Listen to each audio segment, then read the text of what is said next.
कई बार खांसी ऐसी हो जाए किसी को कि खांसते खांसते चेहरा लाल पड़ जाए, वूपिंग कफ, चेहरा एकदम लाल, और खांसी शुरू हो तो रुके ही ना, 2-3 मिनट खांसते रहो।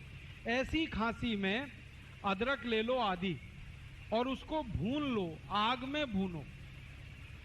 आग जलाओ गैस बर्नर पे, उसमें अदरक को चिमटे में पकड़ के भून लो। जब वो भुन गया तो उसको हल्दी में डाल दो, हल्दी पाउडर, पिसा हुआ हल्दी, तो हल्दी उस पर चिपक जाएगी। और वो हल्दी चिपका हुआ अदरक जैसे ही मुंह में रखोगे 1 मिनट में खांसी बंद हो जाएगी, 1 ही मिनट।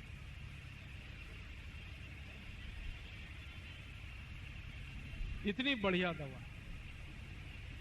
और एक दवा बताता हूं आपको अपने घर में खांसी की। अनार है ना, अनार, इसको गर्म करके खाओ। वैसे तो अनार